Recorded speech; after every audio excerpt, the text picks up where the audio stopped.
Hello and welcome, this is Rajkumar और आप देख रहे हैं राज ज्ञान दृष्टि। इस वीडियो में हम क्या पढ़ेंगे? इस वीडियो में हम पढ़ेंगे कक्षा 12वीं का हिंदी आरोह भाग 2 का अध्याय ऊषा काव्यखंड, जो कि शमशेर बहादुर सिंह द्वारा रचित कविता है। तो इसके हम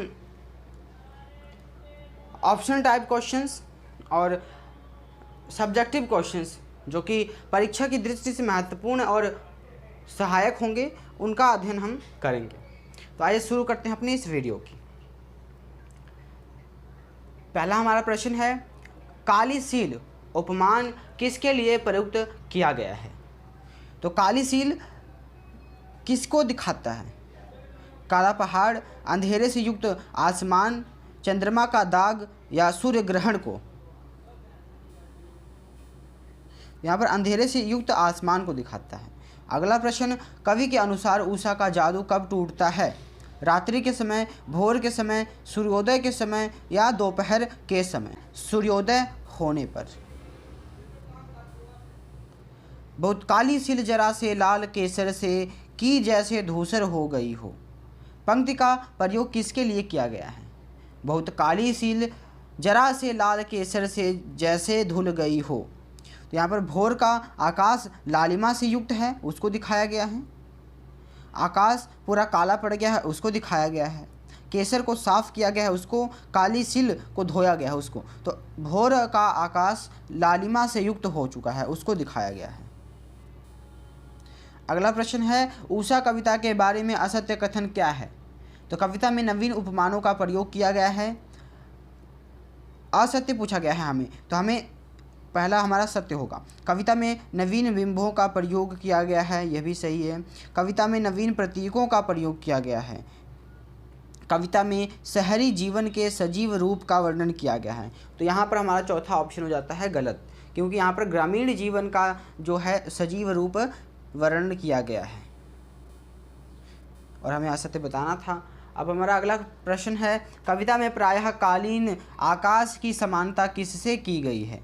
तो शंख से की गई है, अग्नि से की गई है, जल से या कलम से की गई है? तो यहाँ पर शंख से की गई है। उषा कविता की प्रमुख विशेषताएं क्या हैं?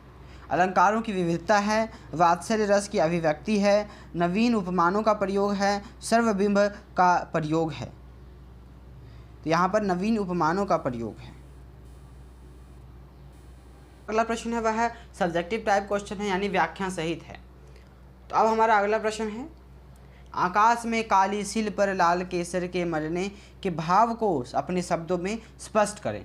जो हमें लेखक बताता है कि आकाश में मानो काली सील पर लाल केसर के समान किसी ने कुछ लीप दिया हो। तो इसका आशय क्या है?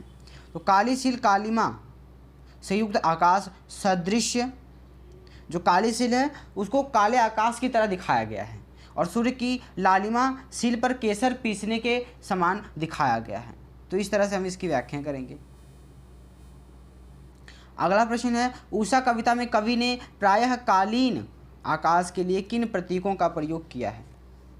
तो उषा कविता में कवि ने कालीन जो है, प्रातः की कालीन आकाश के लिए किन प्रतिमानों का प्रयोग किया है? उचित वर्णन क्रम में हमें करना है।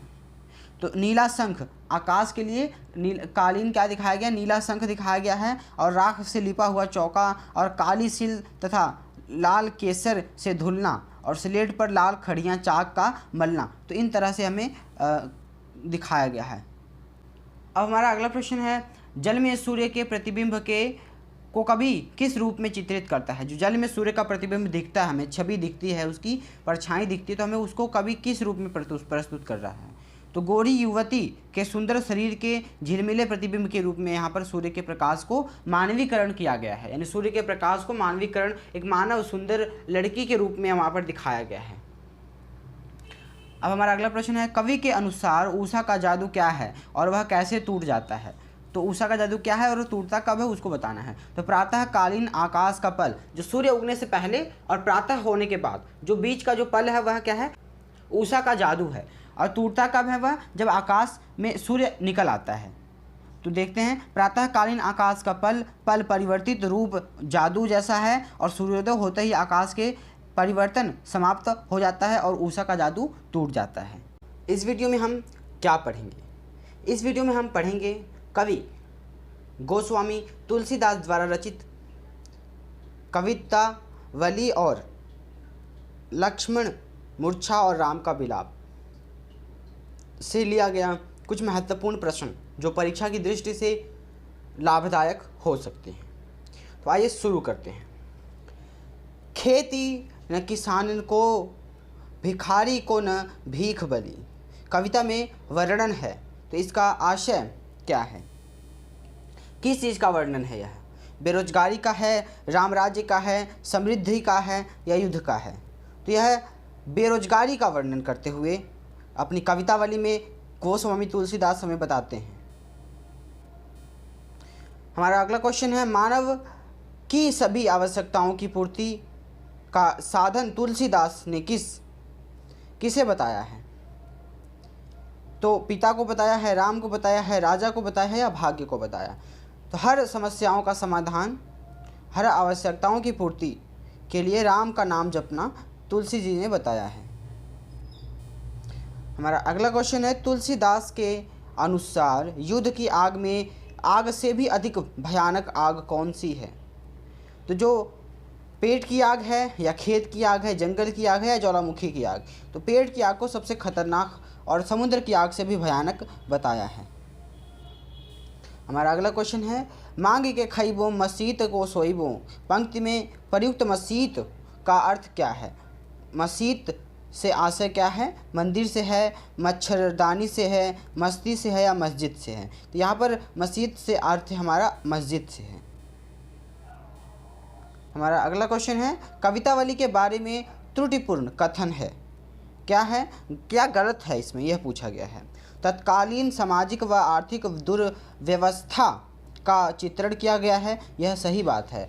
ब्रज भाषा का सुंदर प्रयोग किया गया है, यह भी सही है। कृष्ण के प्रति अनन्य प्रेम की अभिव्यक्ति की गई है, यहाँ पर यह गलत हो जाता है। यहाँ पर राम के प्रति अनन्य प्रेम की भक्ति को दिखाया गया है। हमारा चौथा है, कविता और सवैया छंद का प्रयोग किया गया। यहाँ पर प्रयोग तो है लेकिन हमारा तीसरा ऑप्शन गलत हो जाता है जो हमें पूछा गया है। यहाँ पर राम की भक्ति के बारे में बताया गया है, ना कि कृष्ण की। हमारा अगला क्वेश्चन है, तुलसी बताई एक राम घनश्याम ही में, पंक्ति में कौन सा अलंकार निहित है? तो यहाँ पर हमें अलंकार बताना है। तुलसी बता रहे हैं कि राम ही एकमात्र घनश्याम है, तो यहाँ पर रूपक अलंकार बताया गया, राम को एक घनश्याम की तरह दिखाया गया। ठीक है, आइए अगला देखते हैं क्वेश्चन हमारा, कवितावली की रचना किस भाषा में की गई है? तो यह क्या है? ब्रज भाषा में है। अब हमारा अगला क्वेश्चन जो है वह सब्जेक्टिव टाइप क्वेश्चन है, यानी इसके उत्तर विस्तार में लिखे हैं। तो पहले हम उत्तर पढ़ लेते, प्रश्न पढ़ लेते हैं अपना। तुलसीदास का युग बेरोजगारी और बेकारी से ग्रस्त था, सिद्ध कीजिए। अब यह बात कैसे साबित होती है तो उसको हमें बताना है। क्यों? क्योंकि किसी के पास रोजगार नहीं था, किसान, व्यापारी, भाट, नौकर सभी क्या हैं, बेरोजगारी से सभी परेशान थे और भिखारियों को भीख नहीं मिल सकती थी और दरिद्रता रूपी रावण से सभी त्रस्त थे। और कहा जाए तो कहाँ जाएं, क्या करें, सब लाचारी और नौकरी का जो अभाव था, नौकर को नौकरी करने के लिए भी नहीं मिल रहा था और सभी भूख से तड़प रहे थे। तो इन बातों से हमें पता लगता है कि तुलसीदास का युग बेरोजगारी और बेकारी का ग्रस्त युग था। हमारा अगला क्वेश्चन है, मांगे के खइबो मसीत को सोइबो, लैबो को एक न देबो को दो, काव्य पंक्ति का आशय हमें स्पष्ट करना है। इस पंक्ति का मतलब क्या है वह बताना हमें।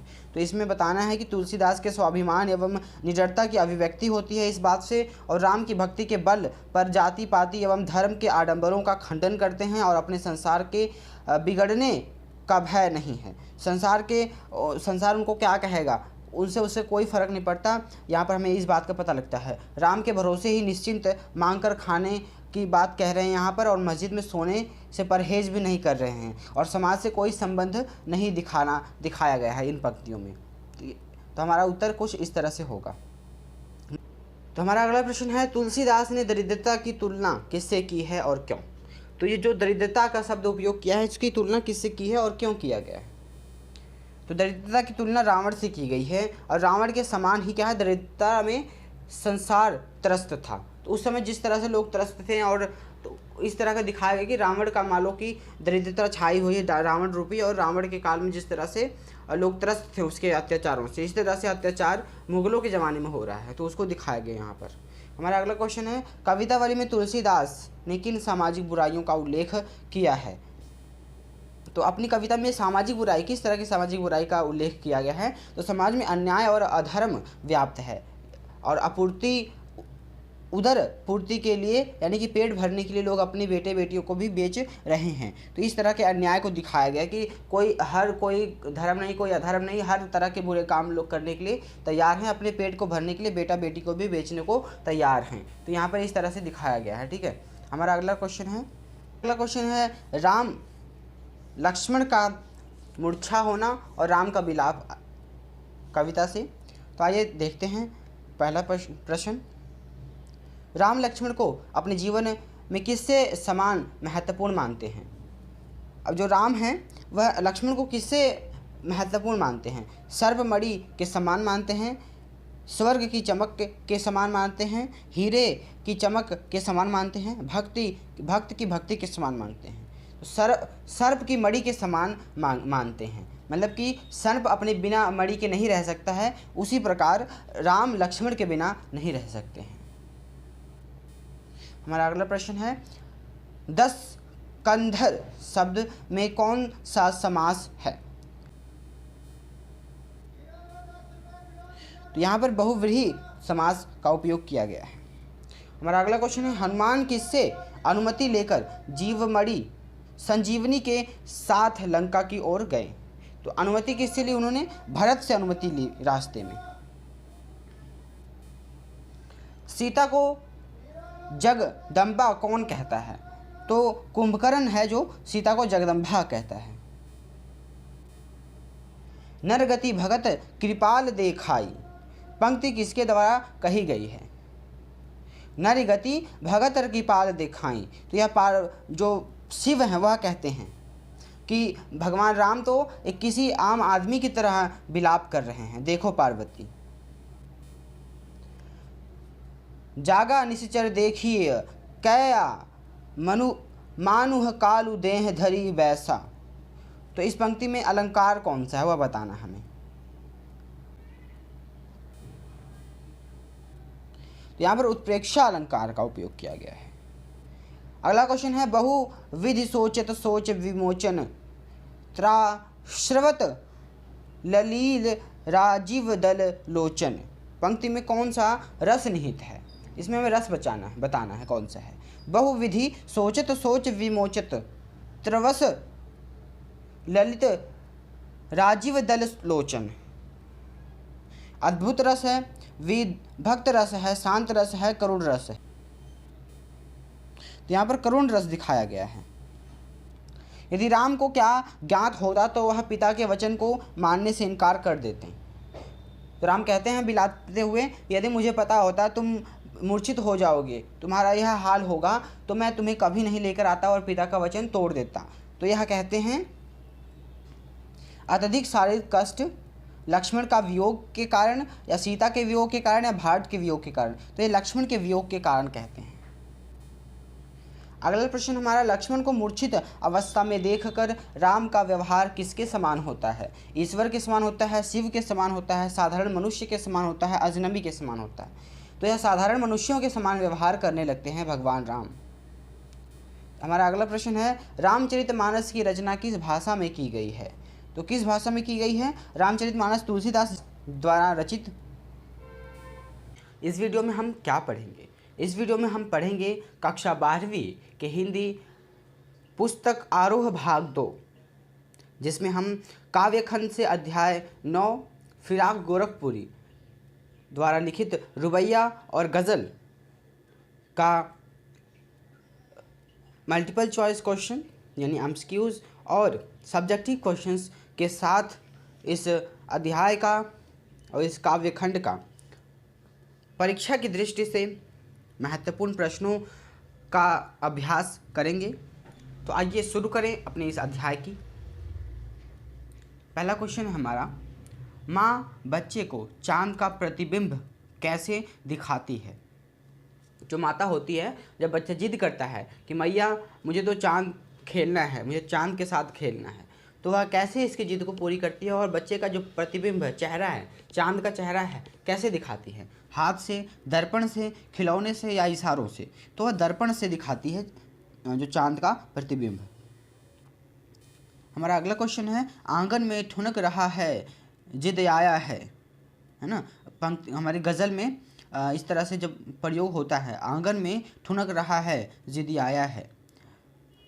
पंक्ति में बालक किस चीज़ के लिए ठुनक रहा है, तो किस चीज़ के लिए ठुनक रहा है, चांद के लिए ठुनक रहा है, चांद पाने के लिए ठुनक रहा है। ठीक है। अगला क्वेश्चन है, बच्चे के घरौंदे में जलाती है दिए। बच्चे के घरौंदे में जलाती है दिए। पंक्ति में माँ किस शुभ अवसर पर बच्चों के लिए घरौंदे में दीपक जलाती है। तो कौन सा वह त्यौहार होता है जिस पर बच्चों के घरौंदे में दिए जलाए जाते हैं। बच्चों के घरौंदे यानी कि बच्चों के लिए छोटा सा घर बनाया जाता है और उसमें दिए रखे जाते हैं जलाकर। तो दिवाली का त्यौहार होता है इस अवसर पर। ठीक है। हमारा अगला क्वेश्चन है, गूंज उठती है खिलखिलाते बच्चों की हंसी। ठीक है। बच्चे की हंसी, पंक्ति में कौन सा बिंब निहित है। तो बिंब कौन सा निहित है, श्रव्य बिंब निहित है, दृश्य बिंब निहित है, स्पर्श बिंब निहित है और घ्राव्य बिंब निहित है। बच्चे की खिलखिलाती हंसी, हंसी की हमें क्या दिखता है, हंसी हमें दिखती है नहीं, हमें सुनाई देती है। ठीक है। हम कोई हंस रहा हो तो दिखाई देगा, लेकिन उसकी आवाज़ भी हमें सुनाई देती है ना, उसकी आवाज़ हमें ज़्यादा सूखने लगती है ना कि देखने से। तो यहाँ पर क्या है, श्रव्य बिंब दिखाया गया है। ठीक है, सुनने वाला बिंब दिखाया गया है। तो रुबाइया में किस रस की जो झलक है दिखाई देती है। जो रुबाइयों को प्रस्तुत किया गया है तो उसमें हमें किस झलक को दिखाई देता है, उसमें हमें वात्सल्य, एक माता का अपने पुत्र बेटे के प्रति प्रेम को दिखाया गया है। ठीक है, वात्सल्य रस दिखाई देता है। आंगन में लिए चांद के टुकड़े को, यहाँ चांद के टुकड़े से क्या तात्पर्य है, चांद का टुकड़ा किसे बताया गया है, एक खिलौने को, एक मिठाई को, या चंद्रमा का एक हिस्सा को, या गोंदी में खेल रहे बच्चे को। तो यहाँ पर बच्चे को बताया गया है चांद का टुकड़ा। रुबाइयाँ क्या हैं, रुबाइयाँ क्या हैं, तो उर्दू और फारसी का एक छंद है, एक अलंकार है, एक भाषा है या एक बोली है। तो आइए देखते हैं क्या है। तो रुबाइयाँ उर्दू और फारसी का एक छंद है। तो पहला हमारा क्वेश्चन है सब्जेक्टिव में, बच्चे की हंसी कब गूंज उठती है। कब गूंज उठती है बच्चे की हंसी, माँ द्वारा जब गोंद में लेकर उसे दुलारने पर, जब माँ उसे प्यार करती है तब उसकी हंसी खिलखिलाने की आवाज़ है आंगन में गूंज उठती है। ठीक है। दोनों हाथों से जब माँ उसे पकड़कर ऊपर उछालती है, यानी जब उलाहना देती है, तब हाथों से जब झुलाकर माँ उसे ऊपर को उछालती है, तब बच्चे की हंसी है वह गूंज उठती है। ठीक है।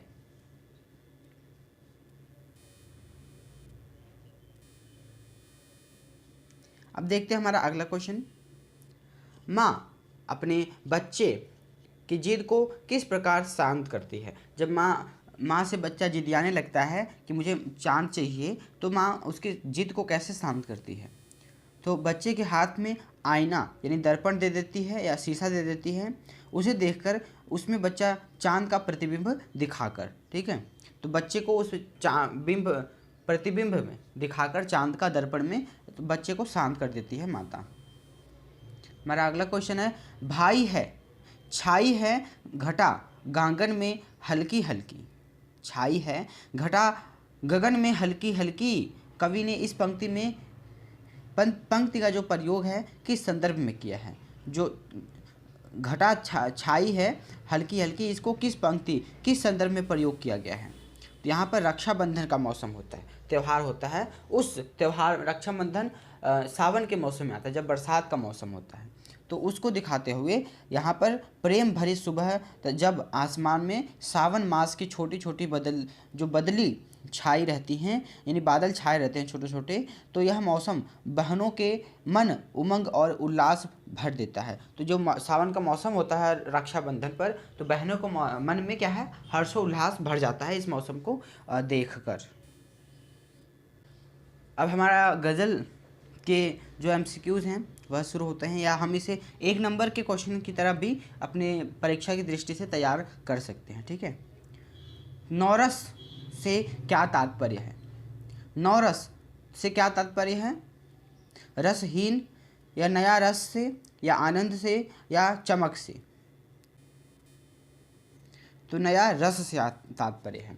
हमारा अगला प्रश्न है, आंखें रखने से कवि का क्या तात्पर्य है? आंखें रखने से कवि क्या बताना चाहता है? ध्यान न देना, देखने में समर्थ होना, बिना सोचे समझे कार्य करना, या मुसीबत में फंसना? तो देखने में समर्थ होना। अगला हमारा क्वेश्चन है, बदसुस्ती ए होशो हवास से क्या तात्पर्य है कवि का? पूर्ण विवेक के साथ, होश खो बैठना, या किस्मत हाथ न होना, या घबराना? बदसुस्ती यह होशो हवास, बदसुस्ती है, तो हमारा आंसर होगा पूर्ण विवेक के साथ। जर्रा जर्रा सोए है, इस पंक्ति में कौन सा अलंकार है? तो जर्रा जर्रा सोने की बात की गई है, इसमें कौन सा अलंकार है? यानी हमें पूरा विश्व सो रहा है, उसको सोते हुए दिखाया गया है। पुनरुक्ति प्रकाश पर प्रयोग किया गया है। सब में सन्नाटे कुछ बोले है, पंक्ति में सब का अर्थ क्या है? तो यहाँ पर सब दिन को बोला गया है, रात को बोला गया है, सवेरे को या सुनहरे को बोला गया है। सब सन्नाटे कुछ बोले हैं, रात को बोला गया है कि रात का सन्नाटा भी कुछ बोलता है। नौरस गुछे पंखुड़ियों की नाजुक गिरह खोले है, इस पंक्ति में ऋतु होती है का वर्णन किस तरह से किया गया है, या किस ऋतु का वर्णन पूछा गया है? यहाँ पर वसंत ऋतु के बारे में कवि कहता है। आइए अब देखते हैं हमारे पास सब्जेक्टिव टाइप क्वेश्चंस गजल से। पहला हमारा क्वेश्चन है, जो मुझको बदनाम करे है, पंक्ति में कवि किसकी ओर इशारा कर रहा है? तो आइए देखते हैं। दूसरों की बुराई करने वाले मनुष्यों की ओर, जो वह मनुष्य जो दूसरों की बुराई करते हैं उनकी ओर कवि अपनी इस पंक्ति से इशारा करना चाहता है। और बुराई करते समय मनुष्य यह भूल जाता है कि उसमें भी कुछ कमियां हैं, या बुराई करने से स्वयं की कमियां भी उजागर हो जाती हैं। तो ऐसे व्यक्ति की तरफ मनुष्य इशारा कर रहा है। आइए अब देखते हैं अगला क्वेश्चन। किस्मत हमको रो लेवे है, हम किस्मत को रो लेवे हैं, पंक्ति का आशय स्पष्ट करना है हमें। तो इसका आशय होगा कि एक दूसरे पर दोषारोपण करना, यानी कि किस्मत कवि को दोष दे रही है और कवि किस्मत को दोष दे रहा है, तो एक दूसरे पर आरोप लगाना। ठीक है, कर्महीन मनुष्य का अपनी किस्मत या भाग्य को दोष देना, जो यहाँ पर बताने का प्रयास किया जा रहा है, जो कर्महीन होता है वह अपनी किस्मत को दोष देता है, और किस्मत भाग्य का कर्महीन मनुष्य को कोसता है, और किस्मत कहती है कि ये तो मनुष्य का भाग है, ये तो भोगना पड़ेगा। तो इस तरह से किस्मत और मनुष्य आपस को एक दूसरे को कोसते हैं। ठीक है, तो इसके माध्यम से कभी कह रहा है कि किस्मत हमको रो लेवे है, हम किस्मत को रो लेवे हैं। तो हमारा जो अगला प्रश्न है, गजल में प्रकृति को किस तरह चित्रित किया गया है? तो इस गजल में प्रकृति को कैसे दिखाया गया है? तो वसंत ऋतु के माध्यम से जो प्रकृति का चित्रण आकर्षण और मनोहारी, नए फूलों का नए रस से युक्त होकर अपनी पंखुड़ियाँ खोलने के लिए व्याकुल दिखाई देना। ठीक है, यहाँ पर दिखाया गया ना कि पंखुड़ियाँ कैसे खुलती हैं, उनकी पंखुड़ियाँ को खोलने के लिए पंखुड़ियाँ कैसे व्याकुल हैं खिलने के लिए, तो उसको दिखाया गया है, अर्थात खिलना दिखाया गया है पंखुड़ियों का। अपनी खुशबू और सुगंध चारों ओर बिखेरना चाहती हैं पंखुड़ियाँ और मन को आनंदित करती हैं। तो इस तरह से प्रकृति का वर्णन इस गज़ल में किया गया है। तो आइए देखते हैं अगला प्रश्न। हमें रात के सन्नाटे में तारों से कैसी सीख लेनी चाहिए? तो गज़ल के आधार पर कैसा जो बताया गया ना, रात के सन्नाटे में जर्रा जर्रा सोए है, ऐसी लाइनों का जो प्रयोग किया गया है रात के लिए, तो उसमें भी कभी कहता है कि मुझे कुछ सुनाई देता है। तो हमें गज़ल के आधार पर स्पष्ट करना है कि हमें क्या सीख मिलती है इस रात के सन्नाटे से। तो रात्रि में तारों का जो टमटमाना है अंधकार की भयानकता कम होना और विषम परिस्थितियों से न घबराना और घबराकर निरंतर कार्य करने की प्रेरणा देता है। कवि कहता है कि रात में जब जर्रा जर्रा भी सो जाता है तो तब भी क्या है, प्रकृति गतिमान रहती है, प्रकृति रुकती नहीं है। हमें ऐसा लगता है कि सब कुछ ठहर गया है, लेकिन कुछ भी ठहरा नहीं होता है। तो हमें भी अपने जीवन में क्या है, निरंतर प्रयास करने और प्रगति करने का प्रेरणा यहाँ पर मिलती है। तो समर्पण दूसरों को प्रकाश देता है। ठीक है, जो समर्पण है हमें क्या है, आत्मसमर्पण है। अपने आप के प्रति हम जब समर्पण करते हैं तो दूसरों को प्रकाश देते हैं हम। और तारे अपने प्रकाश से दूसरों को प्रकाशित करते हैं और निज त्याग की भावना प्रसारित करते हैं। तो जो तारों से हमें क्या सीख मिलती है कि तारे क्या हैं, अपने प्रकाश से दूसरों को प्रकाशित करते हैं। इसी तरह से हमें अपने ऊपर अप्लाई करके इसे देखें तो हमें क्या है, अपने त्यागने की भावना को अपनाना चाहिए ताकि दूसरों की भलाई कर सके। ठीक है, रुबाइयों से लिया गया है प्रश्न। त्यौहार किस तरह हमारे चेहरे पर खुशी का प्रभाव या भाव प्रकट करते हैं? तो रुबाइयों के आधार पर हमें इसका भाव स्पष्ट करना है। इसका उत्तर होगा कि यह दिन अन्य दिनों से भिन्न और सभी के हृदय में उमंग और उल्लास का संचार करता है। कोई भी त्यौहार हो उसमें सभी के चेहरे पर एक खिलखिलाहट और हंसी का और उमंग उल्लास का जो है भाव हमें देखने को मिलता है त्योहारों पर। ठीक है, और घरों में साफ़ सफाई होती है, सजावट होती है, मिठाइयाँ बनाई जाती हैं, दीवालों को लीपा जाता है, दीवालों की पुताई की जाती है। ठीक है, अब ग्रामीण में तो दीवालों को मिट्टी से लीपा जाता है, तो शहरी में क्या लिखेंगे कि पेंट करवाए जाते हैं, हम घरों को रंग करवाते हैं, वो भी एक तरह से पुताई और लिपाई का ही काम हो गया। अब बच्चों का एक नए वस्त्र पहनना, बच्चों के लिए नए नए वस्त्र खरीदे जाते हैं, उनको पहनाए जाते हैं। घरों में दीपक जलना, परस्पर प्रेम व सौहार्द का वातावरण, इस तरह का वातावरण हमें देखने को मिलता है त्योहारों पर। ठीक है, हमारा अगला क्वेश्चन है, रुबाइयों में माँ के वात्सल्य की जो झलक दिखाई देती है उसे हमें स्पष्ट करना, कि माता किस तरह से अपने बच्चे के प्रति प्यार दिखाती है, उसको हमें दिखाना है।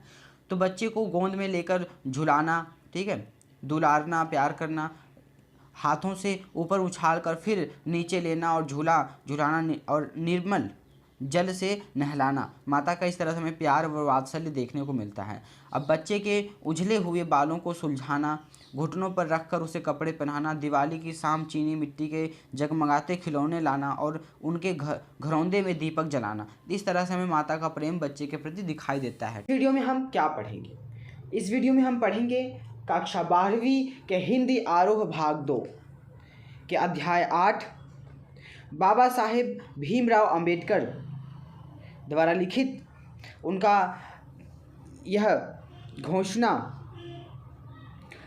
जो है श्रम विभाजन और जाति प्रथा और मेरी कल्पना का आदर्श समाज।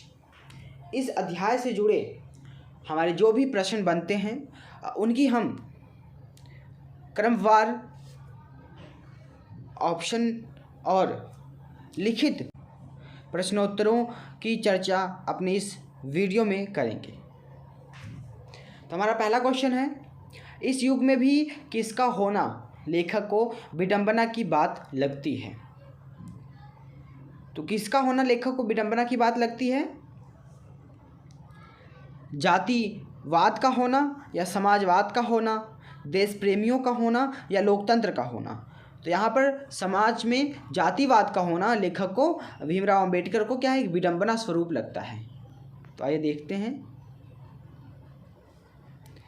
श्रम विभाजन निश्चय ही सभ्यता या सभ्य समाज की डैश है। क्या है? आवश्यकता है।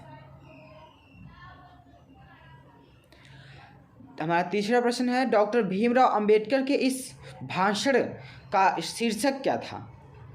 तो ट्रस्ट विद डेस्टिनी, जैसे कि हमने पढ़ा है अपने पिछले अध्याय में पॉलिटिकल की किताब में कि नेहरू द्वारा 15 अगस्त 1947 को दिया गया पहला भाषण जब भारत आज़ाद हुआ उसको कहा गया my life is my message. ये महात्मा गांधी के द्वारा दिया गया भाषण है। और हमारा जो ऑप्शन होगा सही ये होगा fourth option, annihilations of caste. Doctor Ambedkar के अनुसार आर्थिक पहलू से भी जाति प्रथा हानिकारक क्यों है? तो इसका क्या उत्तर होगा? डॉक्टर अंबेडकर के अनुसार आर्थिक पहलू से जो जाति प्रथा है वह हानिकारक है। हम सामाजिक पहलू से तो देखते ही हैं, तो आर्थिक पहलू जो है इसका यह भी क्या है, समाज के लिए हानिकारक है। कैसे? तो इसमें से कौन सा ऑप्शन सही है, आइए देखते हैं। अस्वाभाविक नियमों से जकड़कर मनुष्यों को निष्क्रिय कर देना इसलिए हानिकारक है, या ऑप्शन बी स्वाभाविक नियम अवनति का कारण है इसलिए, या परस्पर सहयोग मानव उन्नति में बाधक है इसलिए, या ऑप्शन डी नियमों को बनाने में संगठन का ह्रास होता है इसलिए। तो इसमें से ऑप्शन होगा ए सही। तो स्वाभाविक नियमों में जकड़कर मनुष्य को निष्क्रिय कर देना, जो जाति प्रथा है निष्क्रिय कर देती है उसको किसी भी काम करने से। हमारा अगला क्वेश्चन है, जाति प्रथा के श्रम विभाजन का आधार क्या है? जो जाति प्रथा का श्रम विभाजन किया गया उसका क्या आधार है? मनुष्य की इच्छा पर होता है, वह व्यक्तिगत रुचि पर होता है, या श्रम विभाजन पूर्व निर्धारित होता है, या व्यक्तिगत भावना पर होता है? तो जो श्रम विभाजन है क्या पूर्व निर्धारित होता है। अगला क्वेश्चन हमारा, डॉक्टर अंबेडकर के अनुसार भारत में रोजगारी का एक प्रमुख कारण क्या है? तो बेरोजगारी है उसका कारण क्या है अंबेडकर के अनुसार? तो रोजगार का न होना, पेशा परिवर्तन की अनुमति का न होना, अत्यधिक पेशा परिवर्तन, या रोजगार का आधिक्य। तो यहाँ पर पेशा परिवर्तन की अनुमति का ना होना। आइए अब अगला क्वेश्चन, जाति प्रथा में पेशे का निर्धारण कब हो जाता है? जो जाति प्रथा है उसमें जब पेशा है, कौन क्या पेशा करेगा उसका निर्धारण कब हो जाता है? मृत्यु के बाद होता है, गर्भधारण के समय होता है, प्रशिक्षण के पश्चात होता है, या वयस्क होने पर होता है? तो यह गर्भधारण के समय ही यह निश्चित हो जाता है कि जो बच्चा जन्म लेगा वह कौन सा कार्य करेगा। अब जो हमारे प्रश्न आएंगे वह सब्जेक्टिव हैं, तो इनका हम अध्ययन करेंगे और परीक्षा की दृष्टि से यह हमारे लिए लाभप्रद है। अब हमारे पास जो क्वेश्चन आएंगे वह क्या है, सब्जेक्टिव आएंगे लिखे हुए, जिनके आंसर विस्तार में लिखे होंगे। तो आइए देखते हैं हमारा क्वेश्चन कौन सा है। भारत में ऐसी कौन सी व्यवस्था है जो पूरे विश्व में और कहीं नहीं है? यह अंबेडकर द्वारा कही गई बात, तो इसका आंसर क्या होगा? तो जाति प्रथा के द्वारा श्रमिकों का जो विभिन्न वर्गों में अस्वाभाविक विभाजन और विभाजित वर्गों को एक दूसरे की अपेक्षा ऊंच नीच की श्रेणी में विभाजित करना, जो ऐसी व्यवस्था है भारत में या दुनिया में और कहीं नहीं है। तो इसका आंसर हमारा इस तरह से लिखा जाएगा। अब अगला क्वेश्चन, लेखक ने किस बात को विडंबना कहा है? जो लेखक अंबेडकर, भीमराव अंबेडकर हैं, उनके लिए क्या विडंबना की बात है? तो आज हमारा उत्तर होगा कि आज के वैज्ञानिक युग में भी कुछ लोग ऐसे हैं जो जातिवाद का समर्थन करते हैं और जाति को सभ्य समाज के लिए उचित मानते हैं। यह क्या है? विडंबना की बात है। अगला क्वेश्चन, जाति प्रथा से आर्थिक समस्या कैसे उत्पन्न होती है? तो इसका आंसर देखेंगे हम। तो जाति प्रथा पेशे का दोषपूर्ण पूर्व निर्धारण कर देता है, भले ही व्यक्ति उस पेशे में पारंगत न हो, उसमें उसकी रुचि ना हो, उसमें उसकी दिलचस्पी ना हो, या उसमें वो कुशलता नहीं प्राप्त करता, फिर भी क्या है उसको वह कार्य करना पड़ता है जाति व्यवस्था में। तो आजीवन एक ही पेशे में बंधे रहना, भले ही चाहे वह पेशा अनुयुक्त होने के से व्यक्ति क्या है भूखों मर जाए, वह पेशा जो उसके लिए निर्धारित किया गया हो उस समय में अनुयुक्त हो, वह पर्याप्त ना हो उसके जीवन यापन के लिए, तो ऐसे में व्यक्ति चाहे भूखे मर जाए लेकिन उसको पेशा और उसकी जाति से बंधा हुआ है इसलिए उसे करना पड़ता है। तो ऐसी व्यवस्था कतई सही नहीं हो सकती है और अपने पूर्व निर्धारित पेशे के प्रति व्यक्ति की रुचि क्या है, अरुचि हो जाती है। तो ऐसी क्या है, यह आर्थिक समस्याएं उत्पन्न करती है इस तरह से जाति प्रथा। अगला क्वेश्चन है, डॉक्टर भीमराव अंबेडकर के अनुसार जाति प्रथा और श्रम विभाजन में बुनियादी अंतर क्या है? तो जाति प्रथा और श्रम विभाजन, इसमें अंतर क्या है? तो श्रम विभाजन में श्रम का वैज्ञानिक विभाजन रुचि और कार्य कुशलता के अनुसार होता है। अब जो श्रम विभाजन होता है वह क्या है, वैज्ञानिक होता है, ठीक है। लेकिन जाति प्रथा में श्रमिकों का अस्वाभाविक विभाजन को गर्भधारण के समय ही निर्धारित कर दिया जाता है। लेकिन जाति प्रथा में श्रम विभाजन किस तरह से है कि इसमें गर्भधारण करने से पहले ही व्यक्ति का पेशा निर्धारित हो जाएगा कि जो बच्चा है जन्म लेके कौन सा कार्य करेगा। लेकिन जो श्रम विभाजन का वैज्ञानिक पहलू है वह उसकी रुचि पर, उसकी कुशलता और कार्य की करने की क्षमता पर निर्भर करता है। तो डॉक्टर भीमराव अंबेडकर के मतानुसार दासता की व्यापक परिभाषा स्पष्ट कीजिए। तो डॉक्टर भीमराव अंबेडकर के अनुसार जो दासता है, दास प्रथा है, वह क्या है, उसकी परिभाषा क्या है। तो दासता से अभिप्राय केवल कानूनी पराधीनता नहीं है। जाति प्रथा के आधार पर व्यवसाय चुनने की बाध्यता दासता है। अब क्या है कि केवल कानूनी रूप से कोई स्वतंत्र हो जाए, यह दासता से मुक्ति नहीं है, बल्कि मुक्ति जब है कि जब उसको जाति प्रथा के अंदर बंधकर कोई कार्य करने के लिए विवश ना होना पड़े, ठीक है। तो व्यक्ति को अगर जाति प्रथा के आधार पर व्यवसाय चुनने की बाध्यता है तो जो बाध्यता है वही तो है दासता। तो व्यक्ति को इच्छा अनुसार कार्य चुनने की स्वतंत्रता नहीं होती है दासता में, और कुछ व्यक्ति दूसरों के द्वारा निर्धारित कर्तव्यों का पालन करने को विवश होते हैं। किसी ने कोई काम निर्धारित कर दिया, कोई व्यवस्था बना दी और उस निर्धारित कर्तव्य को पूरा करने के लिए क्या है, उसमें विवश होना पड़ता है, यही दासता होती है। अगला क्वेश्चन, डॉक्टर भीमराव अंबेडकर की कल्पना के आदर्श समाज के 3 बिंदुओं की व्याख्या कीजिए। तो डॉक्टर अंबेडकर ने के आदर्श समाज की जो कल्पना की है उन्होंने, उसकी 3 बिंदु कौन से हैं। तो पहला है स्वतंत्रता, जिसमें क्या है, गमनागमन की जीवन तथा शारीरिक सुरक्षा के साथ मनुष्य की शक्ति के क्षमता एवं प्रभावशाली प्रयोग की, यानी कोई भी व्यक्ति स्वतंत्र होना चाहिए अपने जीवन को जीने के लिए, अपनी शारीरिक और सुरक्षा और अपने मनुष्य की शक्ति और उसकी प्रभावशालिता को बढ़ाने के लिए वह स्वतंत्र होना चाहिए। दूसरा पहलू है समानता। तो जो संपूर्ण समाज एक समान होना चाहिए और सबको समान अवसर एवं समान व्यवहार उपलब्ध करवाया जाना चाहिए और उसको अवसर मिलना चाहिए, ठीक है।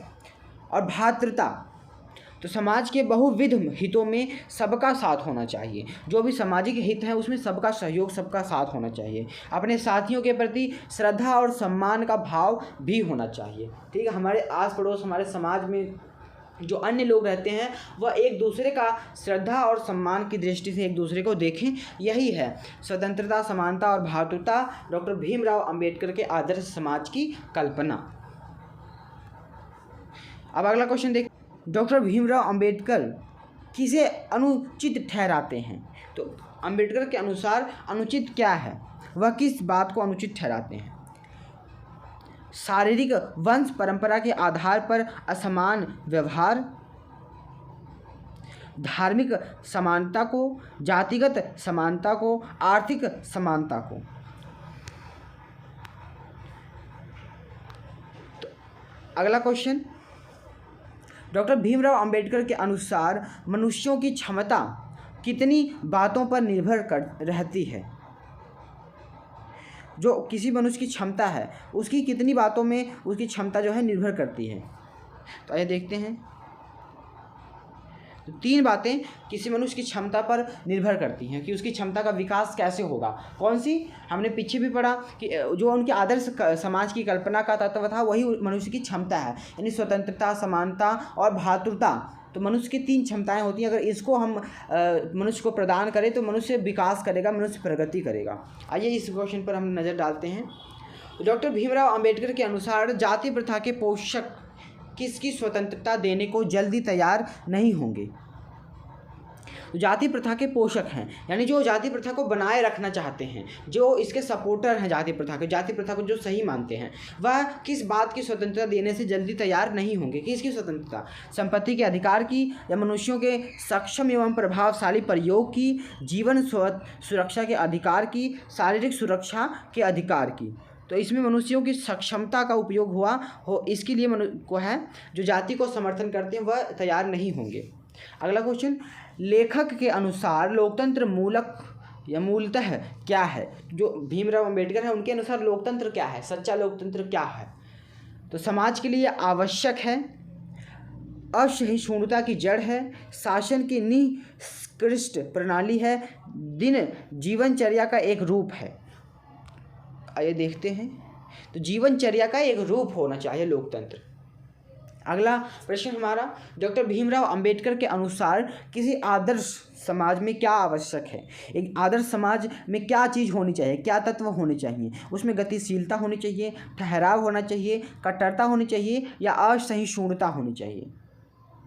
तो इसमें गतिशीलता होनी चाहिए। डॉक्टर भीमराव अंबेडकर जाति प्रथा के पोषक थे, उसके पक्ष में थे। अगला, जाति प्रथा के विरोधी थे, या ऑप्शन सी जाति प्रथा को समाज के लिए आवश्यक मानते थे, या ऑप्शन डी जाति प्रथा में ही भारत की उन्नति मानते थे? तो क्या थे? जाति प्रथा के विरोधी थे। इस वीडियो में हम क्या पढ़ेंगे? इस वीडियो में हम पढ़ेंगे कक्षा 12वीं के आरोह भाग 2 हिंदी पुस्तक पहलवान की ढोलक अध्याय से कुछ महत्वपूर्ण प्रश्नोत्तरी। तो आइए शुरू करें अपने इस वीडियो की। इस वीडियो में ऑप्शन टाइप क्वेश्चंस हैं कुछ, और फिर बाद में सब्जेक्टिव क्वेश्चंस भी हैं। तो ऑप्शन टाइप क्वेश्चंस को ऐसे मत लीजिएगा कि ऑप्शन टाइप क्वेश्चंस तो आएंगे नहीं, इसलिए यह वीडियो आप नहीं देखें, बल्कि आप इस वीडियो को इसलिए देखें कि आप बाकी 3 क्वेश्चंस को भुला जाएं, ऑप्शंस को भूल जाएं, और आपका जो आंसर है इसी आंसर को लिखने के लिए भी आ सकता है 1 नंबर में। तो इसलिए इस लिहाज से यह वीडियो महत्वपूर्ण हो जाता है आपको। आइए शुरू करें। लुठन को पहलवान बनाने की प्रेरणा कैसे मिली? जो पहलवान बनाना था लुठन को, वह प्रेरणा कैसे मिली? तो राजा जी से अपमान का बदला लेने के लिए, या माँ के अपमान का बदला लेने के लिए, या सास की तकलीफ़ का बदला लेने के लिए, या पिता की हत्या का बदला लेने के लिए? तो जो लुठन पहलवान था वह पहलवान बनने के लिए अपने आप को प्रेरित कैसे कर पाया? तो जो सास के साथ उसकी तकलीफ़ें होती थी, लोग उसके साथ तंग करते थे उसके सास को विधवा होने के कारण, इसलिए वह अपनी सास के दुश्मनों से या उसके सास को तंग करने वालों से बदला लेने के लिए पहलवानी करने लगा। अगला क्वेश्चन, पहलवान की अंतिम इच्छा क्या थी? तो उससे जब वह पहलवान की मृत्यु हुई तो उसकी अंतिम इच्छा यही थी कि वह जब मरे तो उसको चित करके ना लिटाया जाए, यानी कि पीठ के बल ना लिटाया जाए बल्कि पेट के बल लिटाया जाए, ताकि क्योंकि अपने पूरे जीवन में कभी चित नहीं हुआ, वह कभी पीठ के बल उसे कोई भी टिका नहीं पाया। तो इसलिए वह कहता है मरने के बाद भी मुझे पेट के बल लिटाकर तुम मुझे जलाना, ठीक है? तो चिता पर चित अवस्था में सुलाना, यही इसकी इच्छा थी, या पेट पर चिता पर पेट के बल सुलाना, या अखाड़े में जलाया जाना, या उसकी चिता की राख अखाड़े में मिला दी जाए। कैसी इच्छा थी उसकी? तो उसकी इच्छा थी कि चिता पर उसे पेट के बल सुलाया जाए, ठीक है? अगला क्वेश्चन, पहलवान को किसने पाल पोस कर बड़ा किया? तो पहलवान को किसने पाल पोस कर बड़ा किया? तो उसकी सास ने बड़ा किया। उसकी माता की मृत्यु बचपन में हो गई थी, हालांकि उसका विवाह बचपन में हो गया था, इसलिए उसकी सास ले गई उसको अपने घर और उसको पाल पोस कर बड़ा किया। सत्ता परिवर्तन का पहलवान के लिए जीवन पर क्या असर पड़ता है? जो सत्ता परिवर्तन होता है उसके क्षेत्र में, तो वहाँ पर पहलवान के जीवन में क्या बदलाव आते हैं? तो उसे अपनी जमींदारी घोषित किया जाता है, जमींदार घोषित कर दिया जाता है पहलवान को, या उसका बेटा राज पहलवान घोषित कर दिया जाता है, उसे मैनेजर बना दिया जाता है, या उसे राज दरबार से निकाल दिया जाता है। तो जब राजा की मृत्यु के बाद उसका बेटा आता है बाहर से पढ़कर, तो वह क्या है अपने तरीके के रूल रेगुलेशंस वहाँ पर फॉलो कराता है और नियम कानून लगाता है। तो उसके जो खर्चे अतिरिक्त खर्चे होते हैं उसको कम करने के लिए उसने इस पहलवान को बाहर निकाल दिया अपने राज दरबार से। अगला क्वेश्चन देखते हैं, ढोलक की आवाज़ का महामारी की त्रासदी से जूझते लोगों पर क्या असर पड़ता है? जब ढोलक की आवाज़ होती है, चिकित्सा की जो स्थिति है बिल्कुल ना के बराबर होती ही नहीं, बल्कि गांव में महामारी का दौर चल रहा होता है, तो वैसे में लोगों के लिए एक दवाई का काम करती है ढोलक, है ना? तो आइए देखते हैं। तो आवाज़ सुनकर परेशान होते हैं लोग, या मौत से लड़ने की प्रेरणा मिलती है लोगों को, या ढोलक से डर जाते हैं, या महामारी भाग जाती है। महामारी भागती तो नहीं है, ना लोग डरते हैं और ना ही आवाज़ परेशान करती है लोगों को, बल्कि मौत से लड़ने की प्रेरणा देती है लोगों को। ठीक है, अगला क्वेश्चन है, पहलवान कितने वर्षों तक अजेय रहा था, है ना? तो कितने वर्षों तक अजेय रहा, तो आइए देखते हैं। तो 15 वर्षों तक। अगला क्वेश्चन है, पहलवान किसको हराकर राज पहलवान बना था? तो उसने चांद सिंह को हराया था। ठीक है, काला खां को बाद में हराया था उसने, और अफगानी पहलवान को या सिंधी पहलवान को। ठीक है, तो अफगानी पहलवान, सिंधी पहलवान को इसने चांद सिंह ने हराया था, और बाद में लुठन पहलवान ने चांद सिंह को हरा दिया। ठीक है, पहलवान अपना गुरु किसे मानता था? तो अपने ढोलक को अपना गुरु मानता था। ठीक है, तो राजा को मानता था, या काला खां को मानता था, राजकुमार को मानता था, या ढोलक को? तो यहाँ पर ढोलक को मानता था। पहलवान का वास्तविक नाम क्या था? लुठन, चांद सिंह, शेर सिंह, या रणवीर सिंह, है ना? चांद सिंह तो वह था जिसको पहलवान ने हराया था, शेर सिंह वह था जो चांद सिंह का गुरु था, और रणवीर सिंह तो ऐसे दे दिया नाम, है ना? तो लुठन सिंह इसका नाम था पहलवान का। अगला क्वेश्चन है, पहलवान की ढोलक कहानी है, क्या है कहानी? पहलवानों के ओलंपिक पदक जीतने की है, या व्यवस्था परिवर्तन के साथ कलाकारों के अप्रासंगिक हो जाने की है, या जीवन में खेल के महत्व की है, या जीवन में खेल से होने वाली हानियों की है? तो इसमें क्या है, अवस्था परिवर्तन। ठीक है, व्यवस्था जब परिवर्तित होती है तो उसमें कलाकारों की जो प्रासंगिकता है कि ऐसी अप्रासंगिक हो जाती है, उसको दिखाता हुआ यह कहानी है। ठीक है, हमारा अगला क्वेश्चन है, लुठन पहलवान की चारित्रिक विशेषताओं पर सोदाहरण प्रकाश डालिए। तो आइए देखते हैं, सब्जेक्टिव क्वेश्चन है, अब शुरू हो गया हमारे पास। अब इसमें इसका आंसर कैसे लिखा जाएगा? तो यह अत्यंत शक्तिशाली था। तो यहाँ पर क्या लिखा गया? सोदाहरण। तो इसका मतलब आप समझ नहीं पाएंगे, तो इसका मतलब है कि उसकी वीरता को दिखाने वाला, उसकी जो वीरता की उसकी दिखाती हैं, उसकी चारित्रिक विशेषताएं, उसको लिखना है यहाँ पर। तो वह अत्यंत शक्तिशाली था, क्या है, भाग्यहीन था, साहसी था और संवेदनशील था। ठीक है, अगला क्वेश्चन देखते हैं, पहलवान की ढोलक कहानी में किस प्रकार पुरानी व्यवस्था और नई व्यवस्था के टकराव को व्यक्त किया गया है? तो पहलवान की जो ढोलक कहानी है, इसमें एक नई व्यवस्था और पुरानी व्यवस्था के बीच में कैसे टकराव होता है। तो नई व्यवस्था और पुरानी व्यवस्था से आशय क्या है? एक राजा था, उसकी व्यवस्था किस तरह से चलती थी, अब राजा का पुत्र एक नई व्यवस्था के साथ जब शासन करता है तो वह किस तरह से शासन को चलाता है। तो हमें यहाँ पर वह पूछा गया है। ठीक है, तो इसका उत्तर होगा कि पुरानी व्यवस्था में पहलवानों को राजश्रय प्राप्त होता था। ठीक है, राजा का दरबार मिलता था पहलवानों को, कलाकारों को उसमें आश्रय मिलता था। ठीक है, कलाकारों को आश्रय मिलता था पुरानी व्यवस्थाओं में, और राज दरबार में मान सम्मान मिलता था। और नई व्यवस्था में क्या हुआ कि पहलवानों की आर्थिक मदद समाप्त हो गई। ठीक है, आर्थिक खर्चों को बचाने लगे राजा, और राज दरबार से बाहर निकाल दिया गया। ठीक है, इस तरह से परिवर्तन आया। तो अब अगला क्वेश्चन है कि दंगल के दृश्य से लेखक का क्या अभिप्राय है, और इस दृश्य का लोगों पर किस तरह का प्रभाव पड़ता है?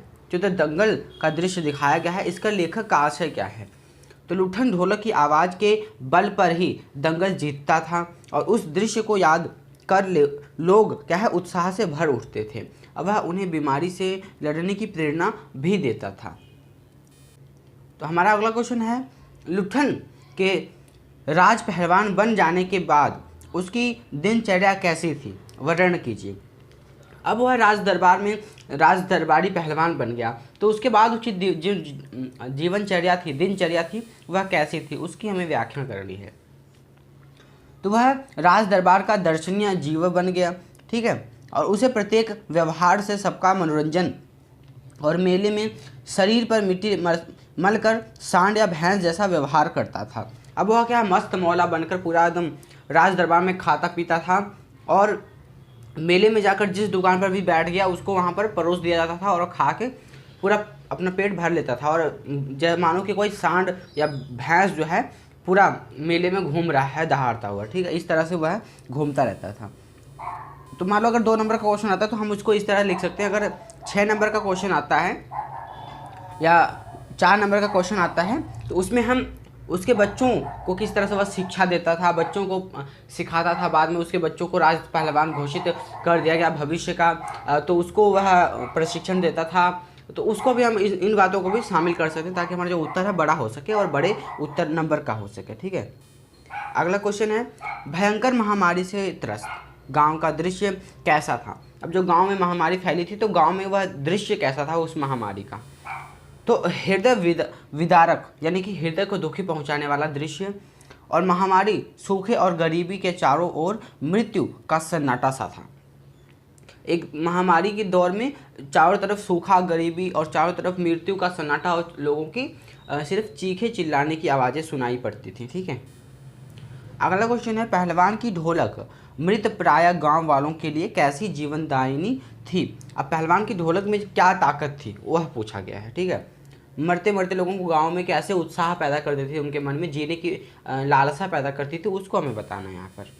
तो महामारी की त्रासदी को झेलते गांव वालों के लिए ढोलक की आवाज़ संजीवनी का काम करती थी, और ढोलक की आवाज़ से ऊर्जा का संचार होता था और मृत्यु से लड़ने की प्रेरणा मिलती थी लोगों को। ठीक है, तो ढोलक की आवाज़ इस तरह से काम करती थी। ज्ञान दृष्टि, इस वीडियो में हम क्या पढ़ेंगे? इस वीडियो में हम पढ़ेंगे कक्षा 12वीं के आरोह भाग 2 हिंदी की पाठ्य पुस्तक, और इस अध्याय में हम पढ़ेंगे नमक कहानी और इसके जुड़े कुछ महत्वपूर्ण और इम्पॉर्टेंट जो प्रश्नोत्तरी है उसको हम जानने का प्रयास यहाँ पर करेंगे, और ताकि परीक्षा की दृष्टि से हमारा जो तैयारी है उसमें कोई कमी ना रह जाए। तो पहला प्रश्न हमारा है, नमक कहानी वर्तमान के किन 3 देशों से जुड़ी कहानी है। तो नमक कहानी में जो आज वर्तमान में देश मौजूद हैं उन किन 3 देशों की बात की गई है। जैसा कि हमें पता है भारत, पाकिस्तान और बांग्लादेश, यह 3 देशों की बात यहाँ पर की गई है। यहाँ पर दिल्ली की बात की गई है यानी कि भारत, वहाँ पर लाहौर की बात की गई है यानी कि पाकिस्तान, और ढाका की बात की गई है यानी कि बांग्लादेश। दूसरा क्वेश्चन, कहानी में भारतीय कस्टम अफसर का क्या नाम है। तो भारत में जो नियुक्त कस्टम अधिकारी था उसका नाम क्या था।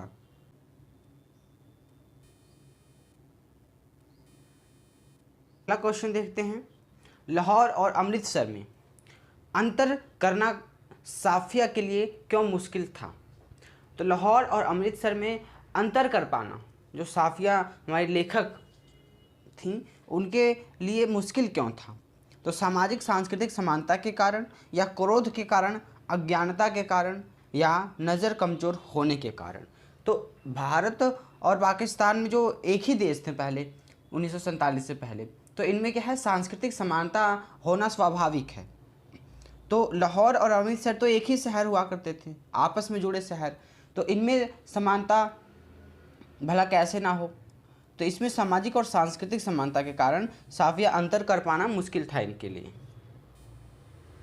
पाकिस्तान का जो कस्टम अधिकारी अफसर किसे अपना वतन मानता है। जो पाकिस्तान में बैठा कस्टम का अधिकारी है वह किसे अपना वतन मानता है, वह दिल्ली को अपना वतन मानता है। साफिया ने नमक की पुड़िया को कहाँ छिपाकर ले जाने का निश्चय किया। अब आखिरकार उन्होंने कहाँ रखा, वहाँ उन्होंने कहा कि किन्नुओं की टोकरियों में रखकर हम इसे लेके जाएंगे। तो साफिया के भाई ने नमक की पुड़िया ले जाने से क्यों मना कर दिया था।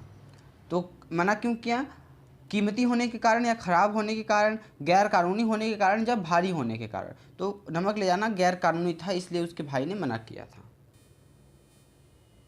साफिया के भाई की अदीबों या साहित्यकारों के बारे में क्या राय है। तो वो क्या कहता है कि अदीब तो होते ही ऐसे हैं। तो उसकी राय क्या थी, अदीब जिद्दी होते हैं, या अदीब दिमाग घुमा होता है अदीबों का, या अदीब जो शालीन होते हैं, अदीब क्रोधी होते हैं। तो अदीबों का दिमाग घुमा होता है, ऐसा साफिया के भाई ने कहा था। तो सिख विवि के प्रति साफिया के आकर्षण का क्या कारण था। तो उनका जो सिख बीवी की तरफ इतनी वह मोहक हो गई थी, उतनी उनकी तरफ आकर्षित हो गई थी, उसका क्या कारण था? तो हूबहू उसकी माँ जैसी दिखती थी इसलिए, या हूबहू उसकी दादी जैसी दिखती थी, हूबहू पंजाबी भाषा के कारण, या उनकी अमीरी के कारण? तो उनकी माँ जैसी छवि उनको दिखती थी उसमें, इसीलिए। तो साफिया अपने भाई से मिलने कहाँ जाने वाली थी? अब कहाँ जाने वाली थी? लाहौर जाने वाली थी साफिया। नमक कहानी आधारित है, किस पर आधारित है? नमक बनाने की प्रक्रिया पर, देशों की खान पान और संस्कृति पर, या विभाजन से विस्थापित जनों की भावनाओं पर, या विभाजन से उपजे क्रोध पर? तो विभाजन से विस्थापित जनों की भावनाएं हैं उस पर आधारित है। आइए अब अगला क्वेश्चन देखते हैं जो कि सब्जेक्टिव है। तो साफिया के लिए नमक इतना महत्वपूर्ण क्यों था? तो नमक लाने में उसे किन किन लोगों का सहयोग मिला? तो जो साफिया थी उसके लिए नमक लाना इतना महत्वपूर्ण क्यों था? अगर चाहती तो इतने खतरे मोल उठाकर ना लाती, वो वहीं छोड़ देती, लेकिन वो लेके नमक आई, और नमक लेके आने में उसका जो सहयोग दिया, किन किन लोगों ने उसका साथ दिया? तो आइए जानते हैं इसका आंसर क्या होना चाहिए।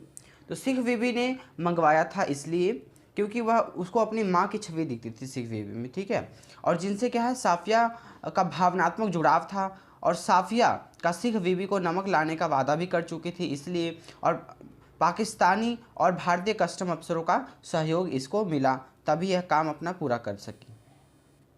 अगला क्वेश्चन है साफिया की चारित्रिक विशेषताओं की व्याख्या कीजिए। तो उनकी हमें कैरेक्टरिस्टिक बतानी है, ठीक है। तो वह क्या संवेदनशील थी, क्या वायदे की पक्की थी, ईमानदार और वाकटुक थी, ठीक है, अपनी बात को साफ सुथरी कह देती थी, और ईमानदार थी, अपनी वायदे को पूरा करने वाली थी, और संवेदनशील भी थी। अगला क्वेश्चन है नमक कहानी की मूल संवेदना स्पष्ट कीजिए। जो नमक कहानी है इसकी मूल संवेदना क्या है, मूल निचोड़ क्या है, या सारांश समरी क्या है? तो यह क्या है? यह कहानी भारत पाकिस्तान विभाजन के कारण विस्थापित हुए लोगों के हृदय में बसी जो भावनाएं की मार्मिक अभिव्यक्ति है, जो याद है अपने देशों की अलग होने के जो अभी भी यादें रह गई हैं लोगों की, उस यादों पर लिखा गया यह लेख है। जन्म स्थान के प्रति जो अपनी असीम प्रेम का वर्णन किया गया है इस अध्याय में।